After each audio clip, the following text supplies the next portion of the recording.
அஇஅதிமுக பொதுச் செயலாளராகவும் முதலமைச்சராகவும் சின்னம்மா பொறுப்பேற்று மறைந்த மாண்புமிகு முதலமைச்சர் அம்மா வழியில் கழகத்தை கட்டுக்கோப்புடன் வழிநடத்திட வேண்டும் என வலியுறுத்தி தமிழகம் முழுவதும் அஇஅதிமுகவின் பல்வேறு அமைப்புகள் சார்பில் நடைபெற்ற ஆலோசனைக் கூட்டங்களில் ஒருமனதாக தீர்மானங்கள் நிறைவேற்றப்பட்டன. வேலூர் கிழக்கு மாவட்டம் சோளிங்கரில் கிழக்கு ஒன்றிய கழகம் மற்றும் பேரூராட்சி கழகம் சார்பில் ஆலோசனைக் கூட்டம் நடைபெற்றது.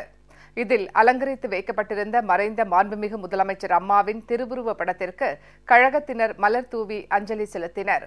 பின்னர் கழகத்தையும் ஆட்சியையும் சிறப்பாக வழிநடத்திய சின்னம்மா தலைமை பொறுப்பேற்க வேண்டும் என வலியுறுத்தி தீர்மானம் நிறைவேற்றப்பட்டது. திருவாரூர் மாவட்ட கழக அமைப்பு சாரா ஓட்டுநர்கள் அணி சார்பில் ஆலோசனைக் கூட்டம் நடைபெற்றது. கூட்டத்தில் மாண்புமிகு முதலமைச்சர் அம்மாவின் மறைவுக்கு இரங்கல் தெரிவித்து அவரது திருவுருவப் படத்திற்கு மலர் தூவி மௌன அஞ்சலி செலுத்தப்பட்டது. பின்னர் கழக பொதுச் செயலாளராகவும் முதலமைச்சராகவும் சின்னம்மா பொறுப்பேற்க வேண்டும் என வலியுறுத்தி ஒருமனதாக தீர்மானம் நிறைவேற்றப்பட்டது.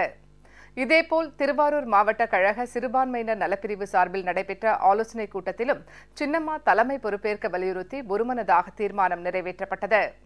முன்னதாக மறைந்த மாண்புமிகு முதலமைச்சர் அம்மாவின் திருவுருவப் படத்திற்கு மலர் தூவி 2 நிமிடம் மௌன அஞ்சலி செலுத்தப்பட்டது. நெல்லை மாநகர் மாவட்ட இலக்கிய அணி சார்பில் பாளையங்கோட்டையில் உள்ள திருநெல்வேலி கூட்டுறவு தொடக்க வேளாண்மை மற்றும் ஊரக வளர்ச்சி வங்கியில் மறைந்த மாண்புமிகு அம்மாவின் திருவுருவப் படத்திற்கு அஞ்சலி செலுத்தப்பட்டது. பின்னர் நடைபெற்ற கூட்டத்தில் அஇஅதிமுக பொதுச் செயலாளராக சின்னம்மா பொறுப்பேற்க வேண்டும் என தீர்மானம் நிறைவேற்றப்பட்டது. அனைத்திந்திய சித்த மருத்துவ சங்கம் மற்றும் மாற்றுமுறை மருத்துவ சங்கத்தின் செயற்குழு கூட்டம் திருச்சியில் நடைபெற்றது. இதில் மறைந்த மாண்புமிகு முதலமைச்சர் அம்மாவின் திருவுருவப் படத்திற்கு மலர் தூவி 2 நிமிடம் மௌன அஞ்சலி செலுத்தப்பட்டது.